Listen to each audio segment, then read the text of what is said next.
असे म्हणतात की देवाचे वचन श्रेष्ठ आहे. जीवन बदलण्यासाठी परिवर्तनशील शक्ती त्यामध्ये आहे. काय आपण याचा अनुभव घेतला आहे?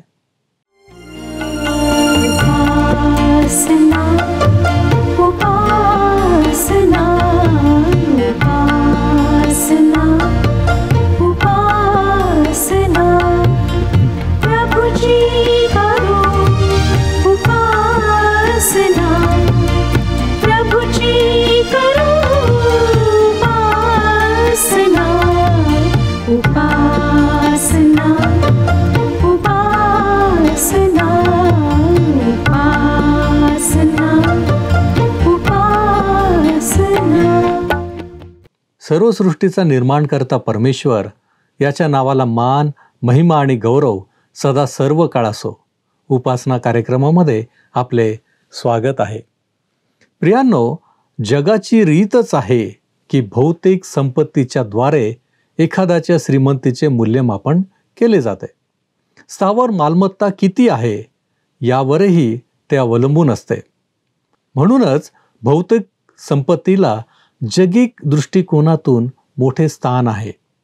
परंतु देवाच्या बाबतीतील गोष्टींमध्ये अशा भौतिक संपत्तीला काडी मात्र स्थान नसते. म्हणूनच आजच्या अध्ययनात आपण पाहणार आहोत की स्तोत्रकर्ता भौतिक संपत्तीपेक्षा देवाच्या वचनाच्या श्रेष्ठतेवर भर देतो. त्याची तुलना सोने आणि मधाशी करतो. परंतु प्रश्न असा आहे की स्तोत्रकर्त्याने असे का करावे? यासाठी आपणास आजच्या अध्ययनाकडे बारकाईने लक्ष द्यावे लागेल. आपण यासाठी तयार आहात ना? तर मग चला प्रियांनो, आपण आपल्या अध्ययनाची सुरुवात करूया. श्रोत्यांनो, आम्ही 19व्या स्तोत्राला सुरुवात केलेली आहे. अगदी सृष्टीच्या निर्मितीच्या सुरुवातीपासून सृष्टी देवाची साक्षीदार आहे. तिने मानवाला देवाची साक्ष दिलेली आहे. या संपूर्ण सृष्टीच्या निर्मितीमध्ये एलोहिम, जो इब्री भाषेत अनेक वचनी आहे, म्हणजे त्रैक्य असलेल्या प्रभुदेवाचा हात आहे. म्हणजे देव जो पिता, देव जो पुत्र आणि पवित्र आत्मा यांनी सृष्टीला निर्माण केले. पवित्र शास्त्र आम्हाला नवीन करारामध्ये येशू ख्रिस्ताच्या निर्मितीतल्या सहभागाविषयी सांगते. जुन्या करारात उत्पत्तीचे पुस्तक 1 अध्याय 2 वचनात आपण वाचतो की देवाचा आत्मा जलावर तळपत राहिला होता. त्यानंतर नवीन करारात योहान शुभवर्तमान 1 अध्याय 1 आणि 3 या वचनांमध्ये आपण वाचतो, प्रारंभी शब्द होता, शब्द देवासह होता आणि शब्द देव होता आणि तोच प्रारंभी देवासह होता. सर्व काही त्याच्याद्वारे झाले आणि जे काही झाले ते त्याच्या वाचून झाले नाही.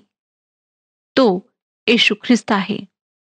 कलसीकरास पत्र 1 अध्याय 16 वचन तसेच आम्हाला सांगते, कारण आकाशात व पृथ्वीवर असलेले दृश्य व अदृश्य असलेले राजे, अधिपती, सत्ताधीश किंवा अधिकारी असलेले जे काही आहे ते सर्व त्याच्याद्वारे व त्याच्यासाठी उत्पन्न झाले. सृष्टीच्या निर्मितीसाठी प्रभू येशू ख्रिस्त जबाबदार आहे. तसेच इफिस्करास पत्र लिहिलेल्या पत्राच्या 1 अध्यायात असे सांगण्यात आले आहे की मानवाच्या मुक्तीमध्ये त्रैक्य देवाचा समावेश आहे. देव जो पिता त्याने मानवाच्या मुक्तीची योजना बनवली. देव जो पुत्र म्हणजे प्रभू येशू ख्रिस्त याने त्यासाठी किंमत मोजली आणि देव जो पवित्र आत्मा हा त्याचे संरक्षण करीत आहे. हीच गोष्ट निर्मितीसाठी लागू पडते.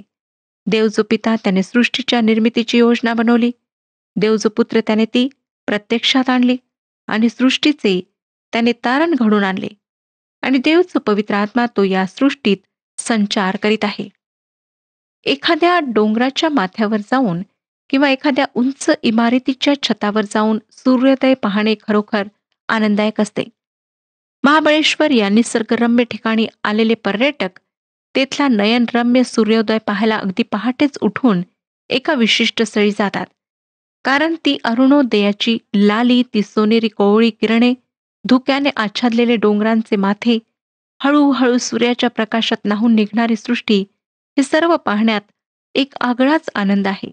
सृष्टीवर आपल्या जीवनदायी प्रकाशाचा वर्षाव करणारा सूर्य स्तोत्रकर्त्याला एखाद्या दिमागदार वरासारखा वाटला यात नवल काहीच नाही.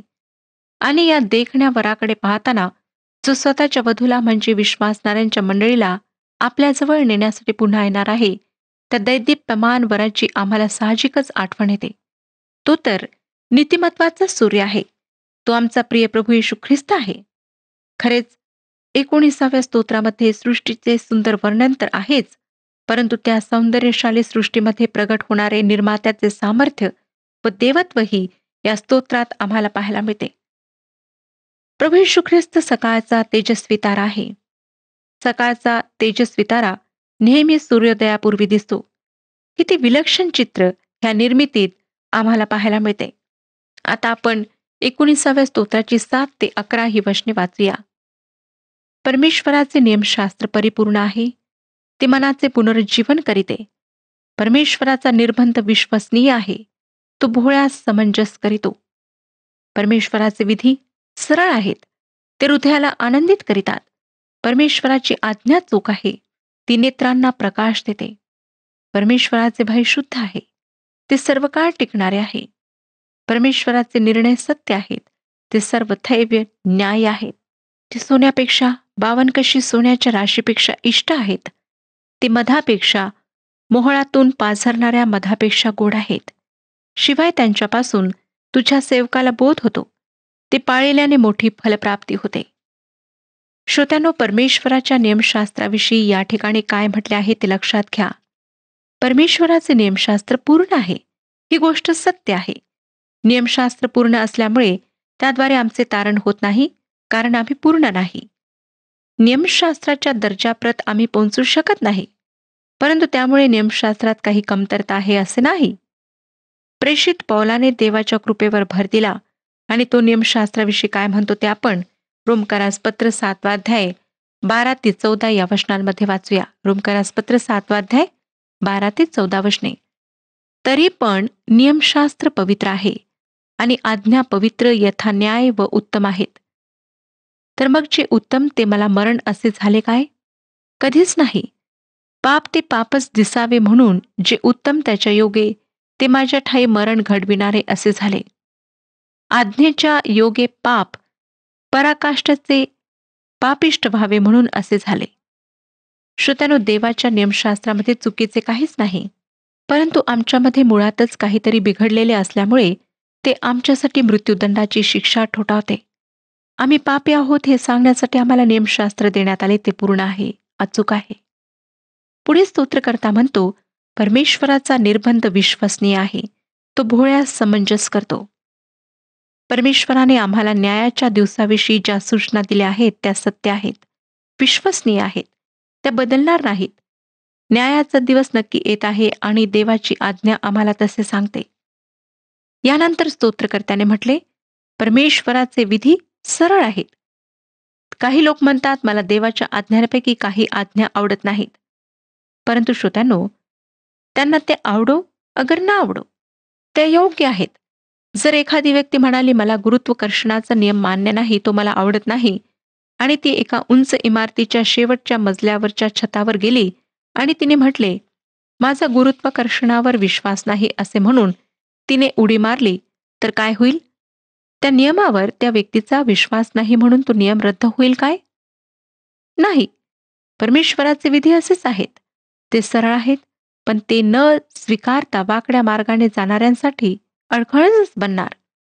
आणि ते वाकड्या वळणाने गेले म्हणून परमेश्वराचे विधी बदलणार नाहीत.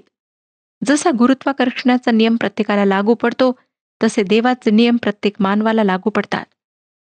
स्तोत्रकर्ता यानंतर म्हणतो, परमेश्वराची आज्ञा चोख आहे किंवा परमेश्वराची आज्ञा शुद्ध आहे. म्हणजे या आज्ञांमध्ये अपरिपूर्ण असे काही एक नाही, कारण त्या पूर्ण असलेल्या परमेश्वरापासून आहेत. आणि या आज्ञांमुळे आमचे आध्यात्मिक नेत्र प्रकाशित होतात.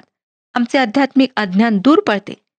यानंतर तो म्हणतो, परमेश्वराचे भय शुद्ध आहे. या ठिकाणी आदरयुक्त भय असा अर्थ अभिप्रेत आहे. आदर्श पित्याविषयी त्याच्या मुलांना नेहमीच आदरयुक्त भय असते, कारण आपण चूक केली, आज्ञाभंग केला तर आपल्याला शिक्षा केली जाईल याची मुलांना जाणीव असते. आणि हे योग्य व शुद्ध भय त्यांच्या मनात आपल्या पित्याविषयी असल्यामुळेच मुले कुमार्गाला जात नाहीत. परमेश्वराचे भय ही अशाच प्रकारे शुद्ध आहे आणि ते आम्हाला शुद्ध व पवित्र जीवन जगण्यासाठी सहाय्य करते. आम्हाला परमेश्वराविषयी भीती नव्हे, तर आदरयुक्त भय वाटणे आवश्यक आहे. कारण त्यामुळेच आम्ही त्याच्या मार्गातून चालत असताना डावीकडे किंवा उजवीकडे झुकण्याचा मोह टाळू शकतो. पुढे स्तोत्रकर्ता म्हणतो, परमेश्वराचे निर्णय सत्य आहेत. ते सर्वस्वी न्यायी आहेत. काय आपणाला सत्य जाणून घ्यायचे आहे? पिलाताला सत्य जाणून घ्यायचे होते. त्याने प्रभू येशू ख्रिस्ताला विचारले, सत्य काय आहे? सत्य प्रभू येशू ख्रिस्ताच्या रूपात त्याच्या अगदी समोर उभे होते. परंतु तो ओळखू शकला नाही. श्रोत्यानो, आमचा परमेश्वर सर्वज्ञ आहे, सर्वव्यापी आहे, सर्वशक्तिमान व सर्व सामर्थ्यशाली आहे. तो प्रारंभ व शेवट असल्यामुळे त्याला आमच्या जीवनाविषयी सर्व काही माहीत आहे. आणि जेव्हा आम्ही आमचे सर्वस्व त्याच्या समर्थ हातामध्ये सोपवितो, आमचे निर्णय त्याच्यावर सोपवितो, तेव्हा तो आमच्यासाठी अतिशय योग्य व न्याय असे निर्णय घेतो. परमेश्वराने आमच्या जीवनात आमच्यासाठी घेतलेल्या निर्णयाविषयी पश्चाताप किंवा खेद करण्याची आमच्यावर कधीच वेळ येत नाही. नंतर तो म्हणतो, ते सर्व थैव न्याय आहेत, ते इष्ट आहेत. जे काही परमेश्वर करतो ते अगदी इष्ट करतो. हा फार विलक्षण असा विभाग आहे. देवाच्या संपूर्ण वचनावर प्रीती करणे आम्हाला शिकायचे आहे. पापामुळे आपल्यापासून बहकून गेलेल्या मानवाला ख्रिस्ताच्या त्यागाद्वारे स्वतःबरोबर समेट घडून आणण्याचा परमेश्वराचा निर्णय किती सत्य व सुंदर आहे. तो मानवी बुद्धी पलीकडचा असला तरी तो मानवासाठी मोहळातून पाझरणाऱ्या मधापेक्षाही मधुर आहे. परमेश्वराचे निर्णय, त्याचे निर्बंध, त्याच्या आज्ञा, त्याचे भय, या सर्व गोष्टी आम्हाला आध्यात्मिक जीवनासाठी आवश्यक आहेत. आणि या सर्व गोष्टी अतिशय सुंदर व लाभदायक आहेत. म्हणून रात्रंदिवस त्यांचे मनन करणे, त्या स्मरणात ठेवणे खूप आवश्यक आहे. त्यांचे पालन करणेही तितकेच गरजेचे आहे. 19व्या स्तोत्रातील पहिले 2 भाग अर्थात सृष्टीमध्ये देवाचा महिमा आणि देवाच्या शास्त्राचे श्रेष्ठत्व आम्ही पाहिले. आता आपण 3ऱ्या भागाकडे वळूया. त्यामध्ये ख्रिस्तामध्ये व्यक्त झालेली देवाची कृपा आपल्याला पाहायला मिळते.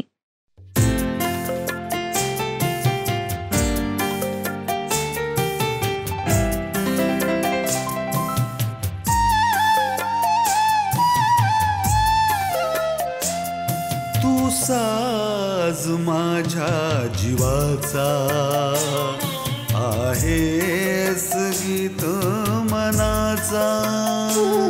तू साज माझ्या जीवाचा आहेस गीत मनाचा. मी रचना तुझीच प्रभुजी, मी रचना तुझीच प्रभुजी. ठेवी भाव आता तयाशी, तू साज माझ्या जीवाचा आहेस गीत मनाचा.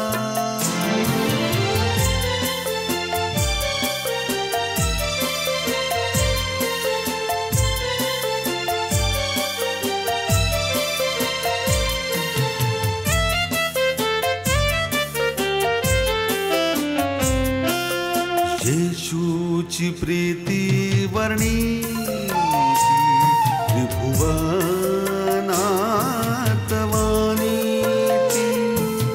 सदा नवीती वाटी, ती मलाही आता वदावी. प्रीती प्रभूची गावी, प्रीती प्रभूची गावी. त्याची ही कृत्ये वर्णावी. तू साज माझ्या जीवाचा आहेस गीत मनाचा.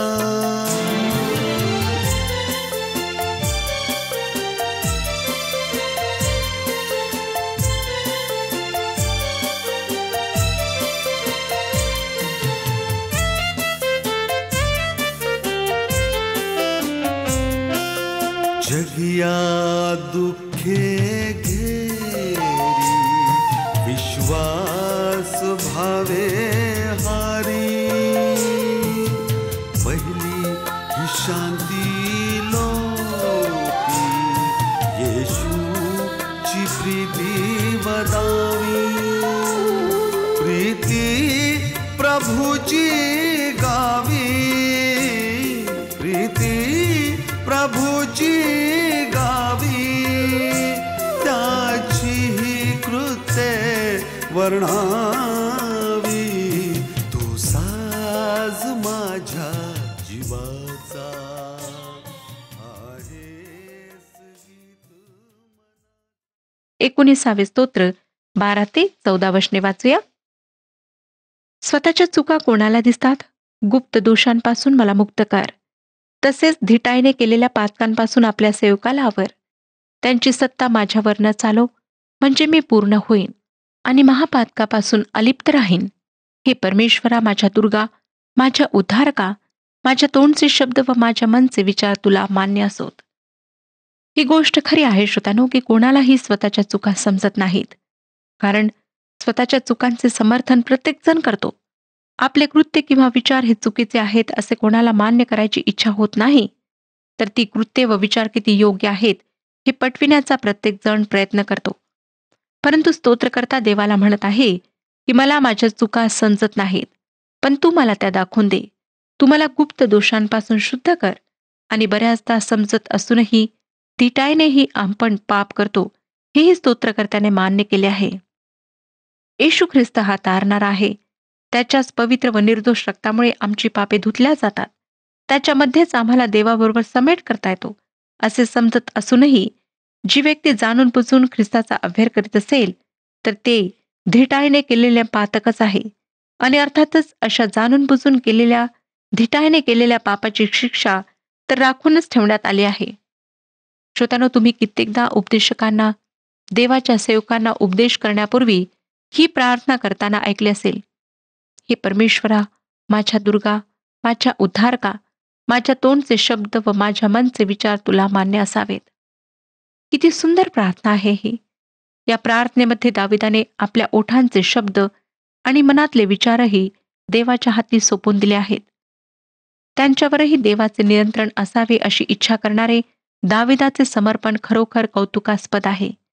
आणि दाविदाचा दुर्ग, त्याचा उद्धारक कोण होता? तर ख्रिस्त येशू होता. माझा एक दुर्ग आणि उद्धारक येशू ख्रिस्त आहे, कारण देवाने आपल्या कृपेने ख्रिस्त येशूद्वारे आम्हाला तारण दिले आहे. आता आपण आणखीन एका सुंदर स्तोत्राचा अभ्यास सुरू करीत आहोत. हे स्तोत्र आहे 20 स्तोत्र. तारणाऱ्याच्या सुयशासाठी इस्रायलाने केलेली याचना ही या स्तोत्राची मध्यवर्ती कल्पना आहे. हे स्तोत्र अभ्यासकांनी तारणाऱ्याच्या स्तोत्रांपैकी एक गणलेले नाही, परंतु माझ्या मते ते तारणारा व त्याचे मुक्तीचे कार्य याविषयी विदित करणारे आहे. आणि ते 21 आणि 22 या स्तोत्रांशी संलग्न आहे. बिशपच्या मते हे स्तोत्र मंडळीने आपल्या तारणाऱ्यासाठी केलेली प्रार्थना आहे. मंडळीचा तारक आणि विजेता म्हणून युद्धभूमीवर जात असताना या मुक्तिदात्या राजाची भरभराट व्हावी, त्याला परमपित्याने स्वीकारावे व त्याची इच्छा सिद्धी जावी यासाठी मंडळीने केलेली ही प्रार्थना आहे. आणि या स्तोत्रामध्येही देवाच्या कृपेविषयी सांगण्यात आले आहे. वाचूया श्रोतांनो, 20 स्तोत्र, पहिले वचन. संकटाच्या दिवशी परमेश्वर तुझे ऐको, याकोबाच्या देवाचे नाव तुला उच्चपदी प्रस्थापित करो. प्रभू परमेश्वराने संकटाच्या दिवशी आमचे सहाय्य करावे अशीच आम्ही अपेक्षा करतो. परंतु या ठिकाणी दाविदाने प्रभू परमेश्वराला याकोबाचा देव हे नाव का दिले हा प्रश्न उपस्थित होतो. याकोब या शब्दाचा अर्थ पसविणारा असा होतो. आणि याकोबाने त्याच्या आयुष्यभर अशा गोष्टी केल्या की त्या देवाच्या अगदी इच्छेविरुद्ध होत्या, अयोग्य होत्या. परंतु तरीही परमेश्वर स्वतःला याकोबाचा देव म्हणून घेण्यामध्ये लाजला नाही. या प्रश्नाची 2 कारणे आहेत. एक तर याकोबाला परमेश्वराने निवडले होते. त्याच्याच वंशाद्वारे म्हणजे इस्रायल देशाद्वारे त्याने आपले मार्ग जगाला विदित करण्याचे ठरवले होते. व दुसरे फार महत्वाचे कारण म्हणजे देवाची त्याच्यावर अमर्याद कृपा होती.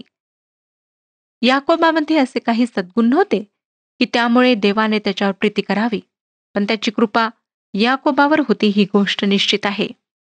आणि देवाची कृपा हे एक मानवी बुद्धीपलीकडे असलेले सत्य आहे. एखाद्या अट्टल गुन्हेगाराला एखाद्या सम्राटाने क्षमा करावी, त्याला जवळ घ्यावे, आपल्या पुत्राचा बहुमान त्याला द्यावा व त्याचे संपूर्ण जीवन आपल्या प्रीतीच्या सामर्थ्याने बदलून टाकावे, हे तुम्हाला अशक्य वाटते ना? परंतु देवाची तुमच्या व माझ्यावरची कृपा अशीच आहे. याकोबावरही त्याने अशीच कृपा केली. म्हणून गुलामांची विक्री करणाऱ्या एका अतिशय निर्दयी व्यापाराचे जेव्हा ख्रिस्ताद्वारे तारण झाले, तेव्हा तो अतिशय आश्चर्यचकित झाला.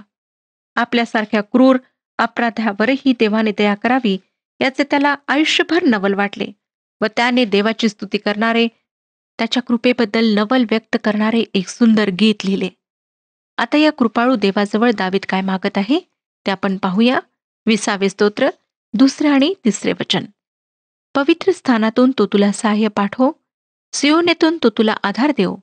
तू तुझ्या सर्व अन्नार्पणांचे स्मरण ठेव, तुझे होमार्पण त्याला मान्य हो. आणखी पुढे 20 स्तोत्राच्या 4 ते 6 या वचनांमध्ये तो म्हणतो, तुझे मनोरथ तो पूर्ण करो, तुझे सर्व संकल्प सिद्धीस नेव. तुला मिळालेल्या तारणामुळे आम्ही उत्सव करू, आमच्या देवाच्या नावाचा ध्वज उभारू. तुझ्या सर्व मागण्या परमेश्वर देव पूर्ण करो. परमेश्वर आपल्या अभिषिक्ताला तारितो हे मला आता कळून आले.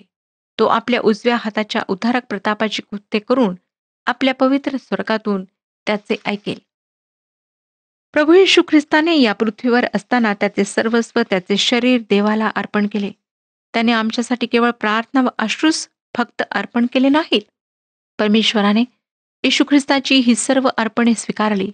म्हणूनच येशू ख्रिस्ताच्या पवित्र नामामध्ये तुम्ही व मी देवाच्या दयासनासमोर जाण्याचे धाडस करू शकतो.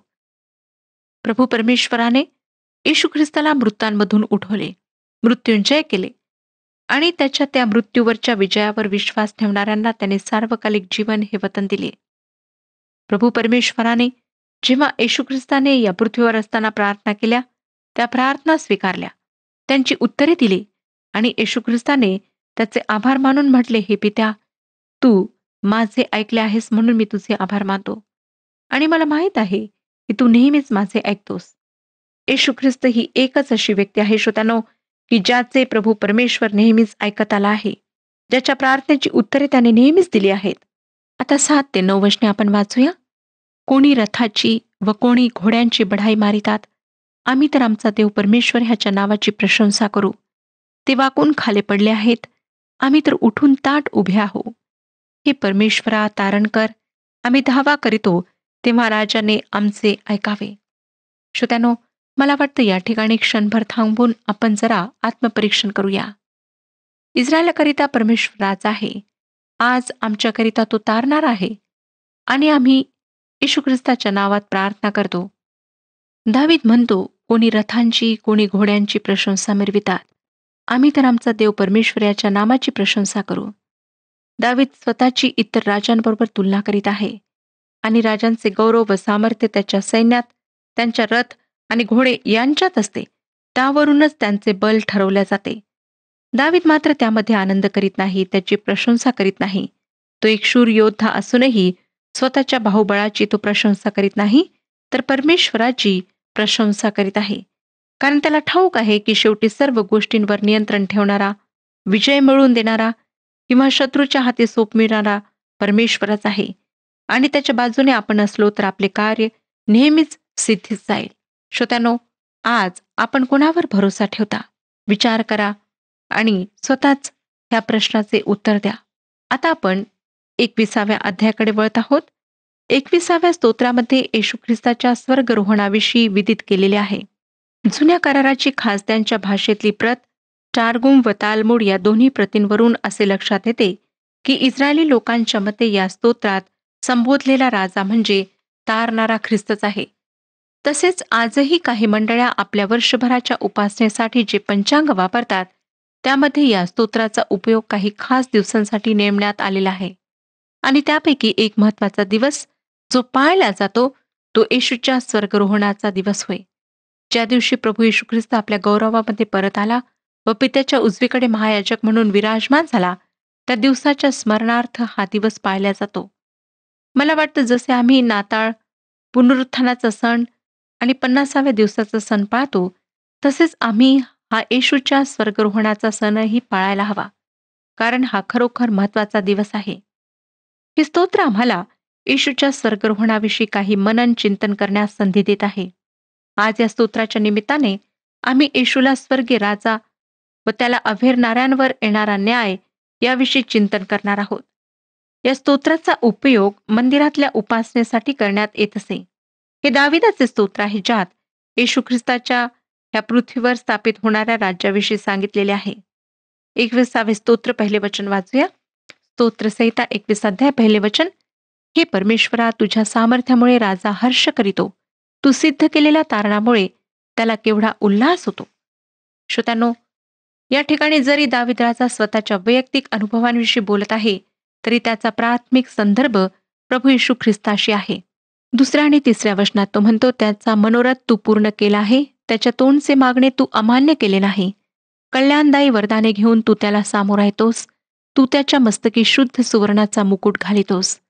या वचनांवर आपण पुढच्या कार्यक्रमात विचार करूया. परमेश्वर आपणास सर्वांस आशीर्वाद देवो. मागील प्रश्नाचे उत्तर आहे बी. परमेश्वराच्या मनाप्रमाणे असलेला पुरुष दावीद होता. आजचा प्रश्न. आजच्या अध्ययनानुसार कोणत्या स्तोत्रामध्ये येशू ख्रिस्ताच्या स्वर्गरोहणाविषयी विदित केलेले आहे?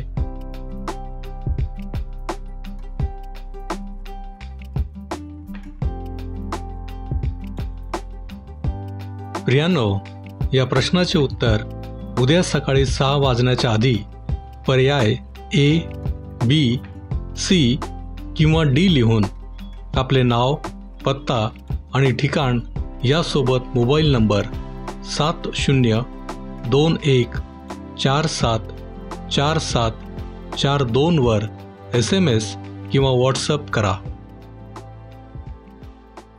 प्रियानो, आपण पाहिले की 19व्या स्तोत्रात सृष्टीचे सुंदर वर्णन केले आहे. तसेच निर्मात्याचे सामर्थ्य आणि त्याचे दैवत्व देखील सांगितले आहे. काय निसर्गातील गोष्टींकडे पाहण्याचा आमचा दृष्टिकोन असाच आहे? काय आम्ही निर्मात्याचे सामर्थ्य आणि दैवत्व मान्य केले आहे? प्रियांनो, आम्ही हे देखील पाहिले की नियमशास्त्र परिपूर्ण आहे, विश्वास ठेवण्यास योग्य आहे, ते शुद्ध आहे. आज आपण विचार करूया की काय आमच्या तोंडचे शब्द व आमच्या मनचे विचार सर्वसमर्थ देवास मान्य आहेत? आपण प्रार्थना करू. सर्वसमर्थ आमच्यावरती दया आणि कृपा करणाऱ्या आमच्या महान प्रेमळ परमेश्वर देव बापा, आजच्या अध्ययनाबद्दल आम्ही तुझे उपकार मानतो, तुला धन्यवाद देतो. होय प्रभूजी, आमच्या तोंडचे शब्द आणि आमच्या मनचे विचार हे कसे आहेत हे तुला चांगलं ठाऊक आहे. कारण प्रभूजी, आम्ही या जगामध्ये जगिक गोष्टींमध्ये रममाण होणारे आहोत. आम्ही जगाबरोबर समरूप होऊन जातो आणि जगिक लोकांसारखं आम्ही करण्याचा प्रयत्न करतो. परंतु बापा, आम्ही हे विसरतो की तू आमचं जिवंत देव आहेस आणि तुझ्या देखील अपेक्षा आमच्या प्रत्येकाच्या बाबतीत आहेत. आम्ही तुझ्यामध्ये राहावं, तुझ्यामध्ये वाढावं ही तुझी इच्छा आहे. आणि म्हणूनच प्रभू परमेश्वर दे बापा, आजच्या मार्गदर्शनाच्या द्वारे या सर्व गोष्टी तू आम्हाला पुन्हा एकदा कळवल्यात, याबद्दल आम्ही तुझे आभारी आहोत.